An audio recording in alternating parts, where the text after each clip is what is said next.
दोपहर 3 बजे के भोजपुरी समाचार में अपने के स्वागत बा। नमस्कार, हम प्रतिमा। सबसे पहले प्रमुख समाचार। वर्षा अबारा में 47 जने में कोरोना संक्रमण की पुष्टि। 69 में 27 जने में पुष्टि। संक्रमित में पत्रकार भी शामिल। सिंधुपाल्चोक के लिदी में गैल भूस्खलन में पड़ के 19 जने के शव मिलल। मृतक के परिवार के 1 लाख रुपया राहत रकम उपलब्ध करावे के निर्णय।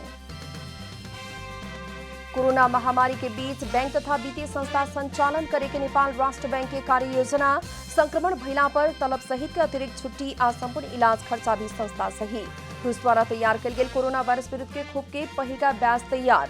स्पुतनिक 5 नामक वैक्सीन अगस्त के अंत तक बाजार में आ सकी। अब भारतीय क्रिकेट के पूर्व खिलाड़ी महेंद्र सिंह धोनी और सुरेश रैना द्वारा अंतर्राष्ट्रीय क्रिकेट से संन्यास।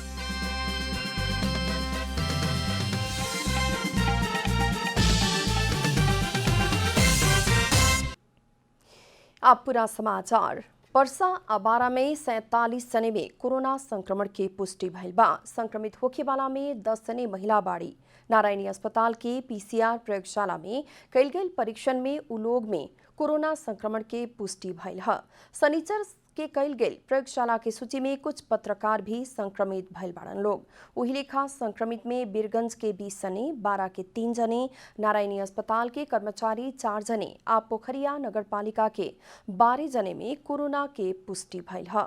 वही लेखा परसागढ़ी बहुदरमाई नगरपालिका के आ बिंदवासनी गांवपालिका में भी संक्रमित बाड़न सन। संक्रमित में 1 जने नारायणी बयोधा में इलाज करा रहल भारत रक्सौल पंटोका के भी बाड़न ह।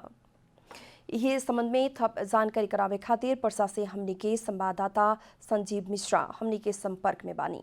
संजीव जी, समुदाय स्तर में जौन तेजी से कोरोना फैलल ह पर्सा के 12 के केस में कहल जाओ तो उतना ही सजगता से जौन नियंत्रण के कोशिश सब करे के रहे, जौन सावधानी सब अपनावे के रहे, इमे कमी कहाँ से भइल आ इतना तेजी से जौन फैले के क्रम बाटे ई काहे नहीं के रुक रहल? प्रतिमा जी, जौन शुरू में बीरगंज में जौन पीसीआर ये घर एक पीसीआर जौन के अवधारणा के साथ में बीरगंज महानगर पालिका अपन काम शुरू जौन कैले रहे, बीच में कहीं न कहीं स्वास्थ्य कर्मी के कमी से और केमिकल के कमी से जौन रुकल जावना के चलते तीव्र गति से बीरगंज महानगर पालिका लगायत पर्सा जिला में ये अपने के कोरोना के संक्रमित लोग के संख्या बढ़ते जा रहा बा।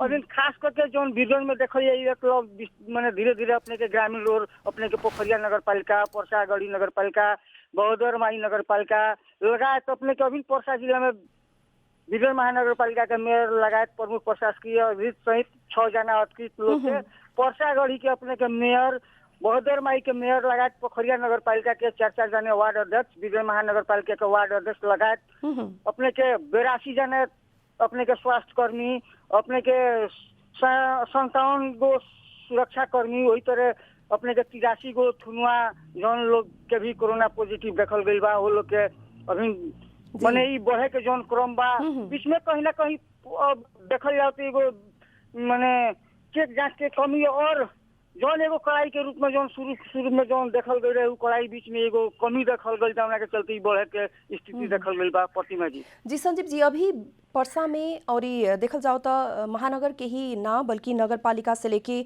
गांव पालिका तक में अभी समुदाय स्तर में अभी कोरोना फैल चुकल बाटे। तो ई जौन एक होखे के रहे जे कहीं न कहीं कमजोरी रउआ भी कह रहल बानी, तो ई कमजोरी काहे हो रहल बाटे? कड़ाई काहे नहीं हो रहल, काहे नहीं करे सकल जा रहल?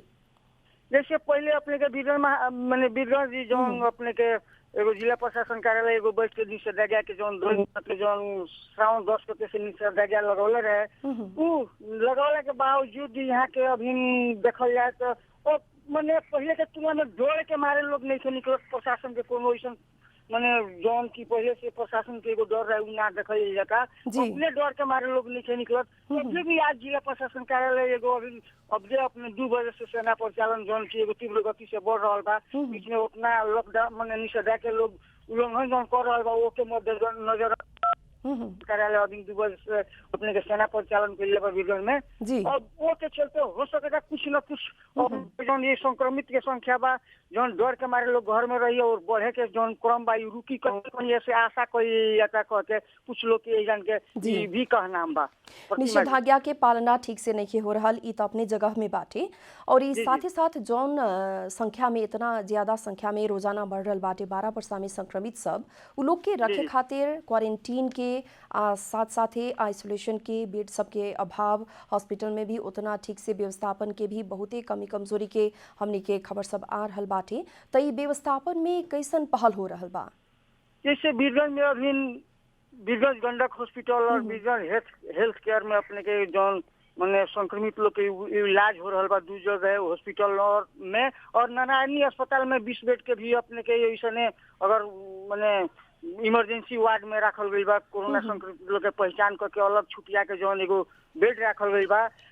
वो बाहर अपने के अस्पताल में बीरगंज में अभी कोनो अस्पताल के व्यवस्था नहीं है। कुछ लोग अपने के जैसे धर्मशाला, अपने के होटल और माने सामुदायिक आइसोलेशन और स्कूल सब में ही रह रहल बा। वैसन स्थिति देखल जाए कहीं ना कहीं जो प्रदेश सरकार कुछ दिन पहले एगो अपने के कहले रहे जे 500 बेड के बीरगंज में अपने के आइसोलेशन बनावे के जरूरी बा कह के उ कहना में अपने के कम से कम 2 महीना बीत गए। अभी तक प्रदेश सरकार से कोनो ऐसा नहीं के भइल।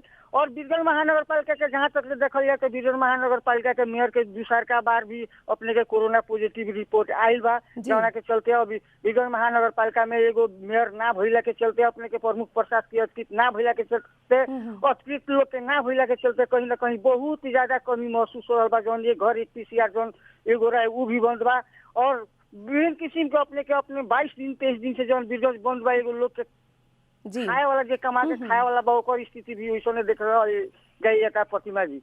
जी, जानकारी खातिर बहुत बहुत धन्यवाद संजीव जी। अभी हमनी के बात कैनी हाँ परसा के हमनी के संवाददाता संजीव मिश्रा के साथ। और यही बीच अन्य जिला सब में भी कोरोना संक्रमण के बहुते तादाद से संख्या में बहुते बढ़ोतरी हो रहल बा। सप्तरी में एक दिन 22 प्रहरी सहित थप 27 जने में कोरोना संक्रमण के पुष्टि भइल बा। स्वास्थ्य कार्यालय सप्तरी के मुताबिक प्रदेश प्रहरी तालीम केंद्र जनकपुर आ संपर्क कार्यालय राजविराज के एक महिला प्रहरी के सहित 22 जने में संक्रमण देखल गइल बा।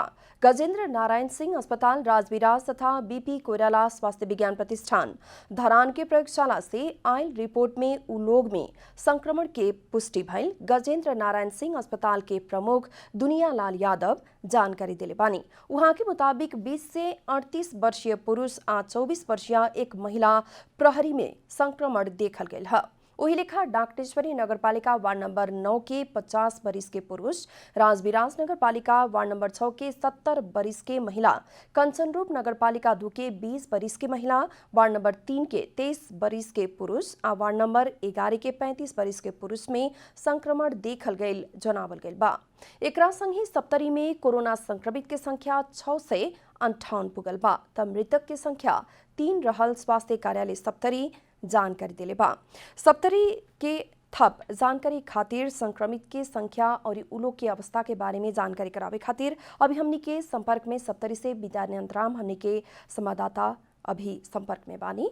विद्या जी, अभी सप्तरी में आज एक दिन जौन 27 जने में कोरोना संक्रमण के पुलिस जौन पुष्टि भइल बा, माफ कर जाओ, इमे सप्तरी में एक दिन 22 जने प्रहरी और 5 जने अन्य सर्वसाधारण करके कुल 27 जने में कोरोना संक्रमण के पुष्टि भइल बा।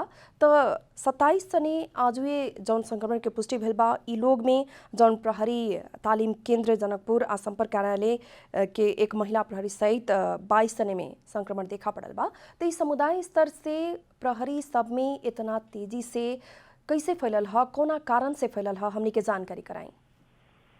अवश्य रूप में देखल जाए तो प्रतिमा जी कुछ दिन पहले के बात कि भारत से एक व्यापारी जे उपचार के लेल भारत के दरभंगा गेल रहल रहे। वही समय में वो राजविराज में आबि के व्यापार से संचालन केला के कारणे से एखन 70 जिला के समुदाय स्तर में कोरोना फैलल अवस्था है, जेकर चपेटा में एखन सदर मुकाम राजविराज मात्र नहीं कई जिला भर भी ओहने त्रास रहल अवस्था है। यद्यपि सदर मुकाम बाहर के अवस्था देखल जाए तो ओ ठाम भी स्वाब संकलन क कोरोना परीक्षण करबाक अति आवश्यक देखल गेलै। तथापि ओ दिसम स्थानीय तह स्वास्थ्य कार्यालय लगायत संबंधित सरोकारवालाका ध्यान ओति गंभीर नहीं देखल गेल अछि।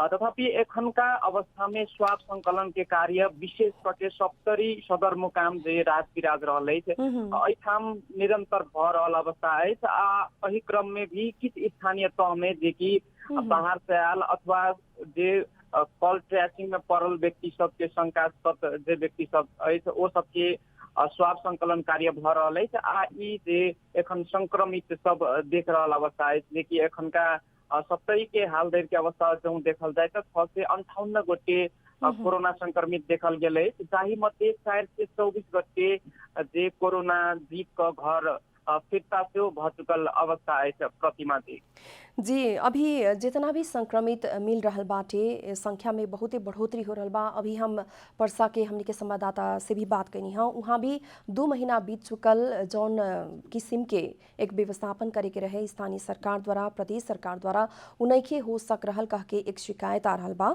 सप्तरी में कैसन बाटे समुदाय स्तर में इतना फैल चुकल बाटे कोरोना संक्रमित लोग की संख्या भी बढ़ रहा बा। तो ई बारे में स्थानीय जौन लोग बाटे लोग जनप्रतिनिधि लोग बाडन ओकरा संगे स्थानीय स्तर से कैसन पहल होके के चाहिए ओ बारे में उ लोग के कैसन कहनाम बा। अवश्य में प्रतिमा जी जो देखल जाए तो सप्तरी के बेस में बात केला पर सप्तरी में 3 महीना पहले जे कि 97 दिन आई भ चुकल है। जे कि पहले जाकनेश्वरी नगरपालिका के वार्ड नंबर 3 होटल के एक 18 वर्ष के युवा में कोरोना संक्रमण देखल गेल रहे ओ पहिल केस रहे सप्तरी के। आई धैर्य जो बात करी तो 3 महीना से बेसी भ चुकल। एहि दरमियान में स्थानीय सरकार लगायत स्वास्थ्य कार्यालय अस्पताल जिला प्रशासन कार्यालय ई सब अवश्य रूप में कोरोना नियंत्रण के लिए पहल जारी रखने के अवस्था रहे। ओहि बीच में अवश्य अवस्था देखी तो नियंत्रण भेल से अवस्था रहे। बीच में जे भारत का उपचार करके राज बिराज का एक गोटे व्यापारी आयल तै पश्चात कोरोना अत्यधिक बढ़ल अवस्था है। तथापि एखनो भी स्थानीय जे निकाय सब रहे स्थानीय तह रहे ओ सबके क्वारंटाइन आइसोलेशन व्यवस्थापन स्थानीय तह में करबाक ओते के आवश्यक देखल गेल कियाक तो पिछला बेर जना संक्रमित सबके संख्या तीव्र रूप में बढ़ल ओहि के कारण से पिछला बेर मंत्री परिषद के निर्णय से जे होम आइसोलेशन में रखबाक व्यवस्था कल गेल ओहि तरह से एखन अधिकांश जे कोरोना संक्रमित व्यक्ति सब रहे ओ होम क्वारंटाइन में रहल अवस्था है। किछ मात्रे जे एखन राज बिराज स्थित साई कृष्णा हॉस्पिटल में जे आइसोलेशन तैयार कल गेल ओ में रहल देखिए होम क्वारंटाइन होम आइसोलेशन में राखल गेल बिरामी सब है ई सब कतौ न कतौ जेकरा सबके पूर्ण रूप में जे सतर्क रहबाक चाहिए जे सब मापदंड नेपाल सरकार के थे ओ पूरा करबाक चाहिए ओ दिशा से कमी कमजोरी देखल गेल अवस्था है। एकरा यदि पूर्ण रूप में स्थानीय सरकार स्वास्थ्य कार्यालय तेकर बाद ई जिला प्रशासन कार्यालय यदि पहल नहीं केला पर और बढ़वाक स्थानीय सबके आकलन रहल है। क्या तो होम आइसोलेशन में रहल व्यक्ति सब भी बाजार में कतौ कतौ हिलडुल कर रहल अवस्था ओतबे देखल जा रहा है। दोसर बीच जो स्थानीय सरकार सब क्वारंटाइन संचालन में आनल गेल अवस्था रहे ओ सबके भी ओतबे आइसोलेशन में परिणत करबाक आवश्यकता रहल अवस्था देखल गेल है। क्या ओ दिशा देखल जाए तो एखन प्रत्येक स्थानीय तह में करोड़ से बेसी पैसा क्वारंटाइन व्यवस्थापन में खर्च भ चुकल अवस्था है।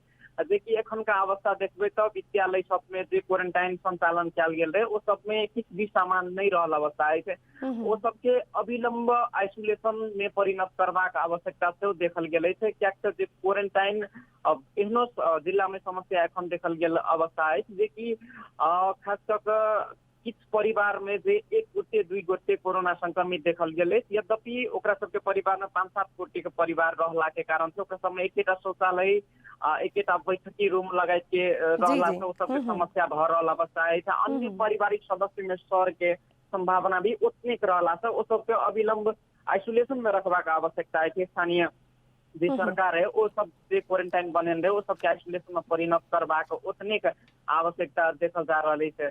प्रतिमा जी विद्या जी अब 3 महीना बहुत ही लंबा समय है। ये 3 महीना बीच के दौरान जौन तेजी से होके के रहे इमें और लापरवाही कुछ देखल जा रहा बाटे तो ई बारे में स्थानीय तह से नागरिक समाज के लोग अगुआ सब वहाँ के समाज सेवी लोग संग संग ही जौन संबंधित निकाय बाटे उ लोग के एक झकझकाए के जौन एक रहे उमे कमजोरी है कि कोना कारण है? अवश्य रूप में पिछला बेर जो व्यापारी संगे जोड़ल गेल केस रहे, अवश्य रूप में ओई में जनप्रतिनिधि के लापरवाही तो देखल गेल रहे। तथापि हम सब जनप्रतिनिधि से बात केला पर वो सब दोषारोपण के क्रम में क्या जनप्रतिनिधि सबके कहनाम देखल जाए तो बॉर्डर जे पार केलक व्यापारी वो स्थानीय प्रशासन के जिम्मेवारी होई थे। यद्यपि स्थानीय प्रशासन वो सबके नहीं रोकला के कारण से वो सब बाजार आयल। एमहर गाँव जिला प्रशासन के मानी तो जिला प्रशासन के कहनाम है जे होम आइसोलेशन में क्वारंटाइन में रखबाक जे सरकारी मापदंड से ओकर जे स्थानीय तह में समिति होई थे, वो समिति में वड़ाध्यक्ष जी के भी नेतृत्व में होई थे। वड़ाध्यक्ष जिम्मा लेला पर स्थानीय प्रशासन के रोकबाक बात नहीं रहला से ओकरा घर में आनल गेल, जेके कारण से कतौ न कतौ दुनू दिशा से लापरवाही देखल गेला कारण से बढ़ल कोरोना संक्रमित सबके संख्या एखनो ओहिनंग अवस्था में बढ़ल जा रहा है। पिछला बेर देखी तो स्थानीय सरकार, स्वास्थ्य कार्यालय, जिला प्रशासन कार्यालय भी एकरा नियंत्रण करवा में लागल गेल। स्थानीय सब में जागरूक के जो कमी के बात करी तो स्थानीय सब में जागरूकता के कमी नहीं, जनचेतना के कमी नहीं थी। तभी स्थानीय सब में भी उतने अटेरी रहला के कारण से एखन संक्रमण तीव्र रूप में बढ़ रहा अवस्था है। जी विद्या जी, जी प्रतिमा जी अब अपनी अवस्था देखी तो ओहिना पहल पहल बाजार में रहल प्रतिमा जी अवस्था है। जी धन्यवाद जानकारी खातिर। अभी हमने के बात करी है हमने के सप्तरी के संवाददाता विद्यानंद राम से। और ये अब बाकी समाचार। चितौन के भरतपुर अस्पताल के प्रमुख सहित 4 जने डॉक्टर में कोरोना वायरस के संक्रमण देखा पड़ल बा। अस्पताल में कार्यरत डॉक्टर से दिहल जानकारी मुताबिक अस्पताल प्रमुख medical superintendent doctor Shriram Tiwari के सहित 4 जने डॉक्टर में कोरोना संक्रमण के पुष्टि भइल बा। भरतपुर अस्पताल के कोविड-19 परीक्षण प्रयोगशाला में काल्हू रात आयल रिपोर्ट मुताबिक डॉक्टर तिवारी सहित स्त्री रोग विशेषज्ञ 1 जने, इमरजेंसी में काम करे वाला 1 जने और दोसर एक आवासीय डॉक्टर में कोरोना संक्रमण के पुष्टि भइल है। संक्रमित डॉक्टर सब अभी आइसोलेशन में बाटे लोग। इससे पहले भरतपुर अस्पताल के दोसर 1 जने डॉक्टर में भी कोरोना संक्रमण भइल रहे। भरतपुर के प्रयोगशाला में काल्हू परीक्षण में कुल 28 जने में संक्रमण मिलल बा।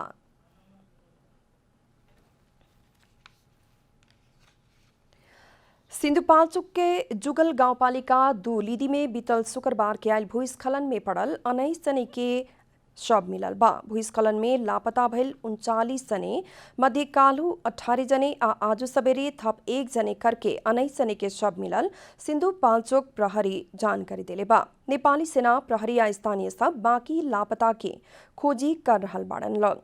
अभी पीड़ित सबके स्वास्थ्य हेल्थ डेस्क स्थापना करे के आ खाने पानी के व्यवस्था करे के काम हो रहल गाँव पालिका जानकारी देले बा। यही बीच भूस्खलन में पड़ के जान गवावल के परिवार के 1 लाख रुपया राहत मिले के भी जनावल गेल बा। विपद व्यवस्थापन समिति के बैठक जान गवावे वाला के परिवार के 1 लाख रुपया के दर से राहत रकम देवे के निर्णय कैले बा।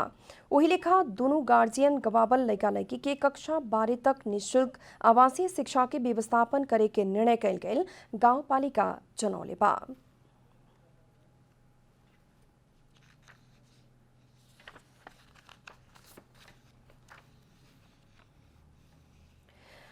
वर्षा के बिंदवासनी गांवपालिका वार्ड नंबर 1 आ 2 के सीमा में पड़े वाला ढंगी नदी अतिक्रमण के चपेटा में पड़ल बा। बहुअरबा भाटा से पश्चिम हुलाकी सड़क खंड में पड़े वाला ढंगी के मुहान ही परिवर्तन भइल बा। पर्सा के बिंदवासनी गांवपालिका वार्ड नंबर 1 आ 2 के सीमाना में पड़े वाला ढंगी नदी अतिक्रमण में पड़ल बा। बहुअरवा आ गरदौल गांव के 100 बीघा जमीन सिंचित होके ढंग से नदी से धार परिवर्तन कैला के बाद किसान सब समस्या में पड़ल बा। नदी के धार परिवर्तन भइला बाद जोगाव खातिर प्रशासन के किसान से खबर कैला पर भी संभव होके नहीं के सकल। जौन चीज हमनी के पूर्वज का उ चीज अथाव रहो, लोग के जहाँ अपन काम करे वहाँ करो, अपन जमीन किनो, भरो भूतो, पुल लगाओ। लेकिन पुल ना लगा के आ नदी के भर के आ पुल लगावे के चलते कोई जमीन किन के भरवा को में जाए लगे, उ ठीक बात ना। कि कुछ व्यक्ति नदी के मुहान बदल देले बा, ओकर नतीजा गांव में खलबली बा। हमनी के किसान के ऊपर प्रहार भइल बा। हमनी के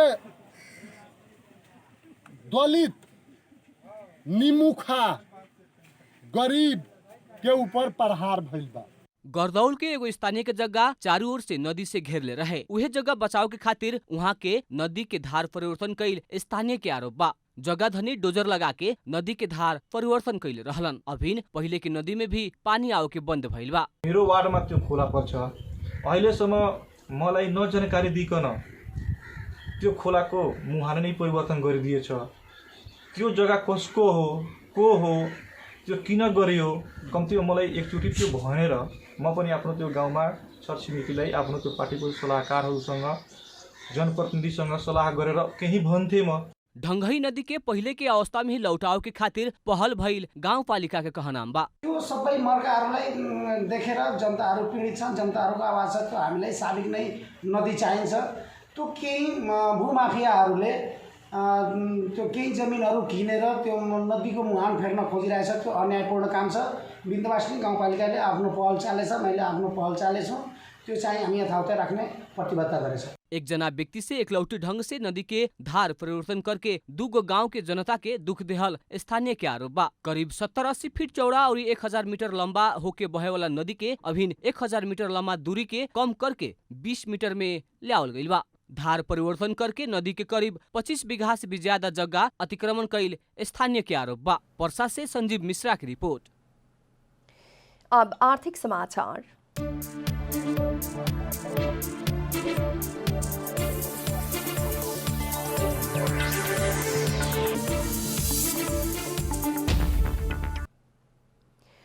नेपाल राष्ट्र बैंक द्वारा कोरोना वायरस महामारी के बीच बैंक तथा वित्तीय संस्था संचालन करे के कार्य योजना लियावल गइल बा। बैंक वित्तीय संस्था के कर्मचारी सब सेवा प्रदान करे के क्रम में संक्रमण भइला पर तलब सहित के अतिरिक्त छुट्टी देके संपूर्ण इलाज खर्चा संस्था से सहे के व्यवस्था करे खातिर केंद्रीय बैंक कहले बा। कोभिड-19 संक्रमण जोखिम के व्यवस्थापन बैंक के सेवा सुचारू करे खातिर कार्य योजना 2077 जारी करत राष्ट्रीय बैंक कर्मचारी सर में उत्पादन होखे वाला हिसाब से तनाव व्यवस्थापन के खातिर बैंक तथा वित्तीय संस्था के निर्देशन देहले बा। कार्य योजना मुताबिक बैंक के संचालक तथा कर्मचारी के कोरोना संक्रमण भइल बैंक सब में अपने से खर्च बेहोरे करके परीक्षण कराओ के कहले बा। आइसोलेशन में बैठल कर्मचारी के आइसोलेशन समय के अवधि में तलब सहित के अतिरिक्त विदा के व्यवस्था करे के और क्वारंटाइन में रहल कर्मचारी के क्वारंटाइन में रहल समय अवधि के वर्क फ्रॉम होम के व्यवस्थापन करके समेत केंद्रीय बैंक के निर्देशन देहले बा। केंद्रीय बैंक संक्रमित कर्मचारी के तुरंत व्यवस्थित रूप में घर, अस्पताल या हॉस्टल में आइसोलेशन में सुरक्षित राखे खातिर आवश्यक व्यवस्था के खातिर भी बैंक वित्तीय संस्था के कहले बा। इलाज के क्रम में लागे वाला खर्च बैंक तथा वित्तीय संस्था से ही बेहोरे पड़े के कार्य योजना में उल्लेख बा। केंद्रीय बैंक आइसोलेशन या क्वारंटाइन में बैठल संक्रमित कर्मचारी के PCR टेस्ट के नतीजा नेगेटिव आइला के बाद ही कार्यालय में आवे के व्यवस्था करला निर्देशन देहले बा। क्वारंटीन आ आइसोलेशन में रहल संचालक व कर्मचारी के नियमित रेखदेख आ ओकर आश्रित परिवार में समेत कोविड-19 संक्रमण देखला पर बैंक से ही खर्चा बेहोरे वाला हिसाब से आइसोलेशन और इलाज के व्यवस्था करे पड़े के कहले बा। परिवार के सदस्य के ही संक्रमण देखैला पर कर्मचारी के क्वारंटाइन के खातिर वर्क फ्रॉम होम के व्यवस्था करे के और संक्रमित के PCR परीक्षण नेगेटिव आइला के बाद ही कार्यालय जाए के व्यवस्था करे के कहले बा। कार्य योजना मुताबिक मानसिक तनाव में रहल कर्मचारी के पहचान करके ऑनलाइन माध्यम से योगा आ तनाव व्यवस्थापन के खातिर नियमित परामर्श आ तालीम देवे के व्यवस्था मिलाव के कहले बा। बैंकर्स प्रशिक्षण केंद्र से एकर जिम्मेवारी लेवे पड़े के उल्लेख कैले बा। राष्ट्रीय बैंक कोरोना संक्रमण के उच्च जोखिम के ख्याल करत बैंक सब से अपन कर्मचारी के सार्वजनिक यातायात प्रयोग न कराओ खातिर और बैंक अपने से बस के व्यवस्था मिलाओ खातिर कहले बा। कोरोना महामारी फैलते गइल समय नेपाल राष्ट्र बैंक बैंकिंग क्षेत्र में पड़े वाला जोखिम के व्यवस्थापन के खातिर केंद्रीय बैंक के वरिष्ठ डिप्टी गवर्नर के संयोजकत्व में NRB कोविड-19 जोखिम व्यवस्थापन उच्च स्तरीय समिति गठन कैले बा। उच्च स्तरीय समिति में केंद्रीय बैंक के ही दोसर डिप्टी गवर्नर, संस्थागत योजना तथा जोखिम व्यवस्थापन विभाग, जनशक्ति व्यवस्थापन विभाग, संपत्ति तथा सेवा व्यवस्थापन विभाग, वित्तीय व्यवस्थापन विभाग के कार्यकारी निर्देशक सदस्य और सेवा व्यवस्थापन विभाग के निर्देशक सदस्य सचिव रही लोग। समिति जोखिम व्यवस्थापन के खातिर करे वाला काम के नियमित अध्ययन और विश्लेषण करके नीतिगत निर्णय ली और थप काम करे पड़े के भइला पर गवर्नर के सिफारिश करी। हरिशरण न्यूपाने की रिपोर्ट। भोजपुरी समाचार में आप खेलकूद समाचार।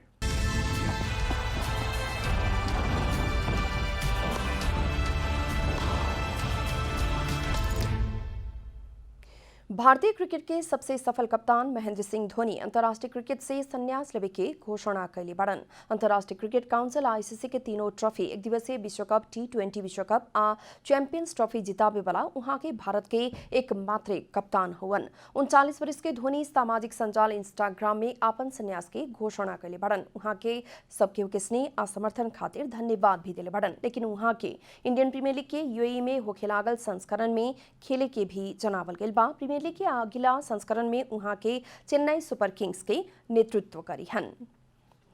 अंत में प्रमुख समाचार फिर एक बेर। पर्सा अबारा में 47 जने में कोरोना संक्रमण की पुष्टि, सप्तरी में 27 जने में पुष्टि, संक्रमित में पत्रकार भी शामिल। सिंधुपाल्चोक के लिटि में भइल भूस्खलन में मुनाइल 19 जने के शव मिलल। मृतक के परिवार के 1 लाख रुपया राहत रकम उपलब्ध करावे के निर्णय। कोरोना महामारी के बीच बैंक तथा वित्तीय संस्था संचालन करे के नेपाल राष्ट्र बैंक की कार्य योजना, संक्रमण भइला पर तलब सहित के अतिरिक्त छुट्टी आ संपूर्ण इलाज खर्चा भी संस्था सही। रूस द्वारा तैयार कैल गेल कोरोना वायरस विरुद्ध के खोप के पहिलका बैच तैयार। स्पुतनिक 5 नामक वैक्सीन अगस्त के अंत तक बाजार में आ सकी। अब भारतीय क्रिकेट के पूर्व खिलाड़ी महेंद्र सिंह धोनी और सुरेश रैना द्वारा अंतर्राष्ट्रीय क्रिकेट से संन्यास।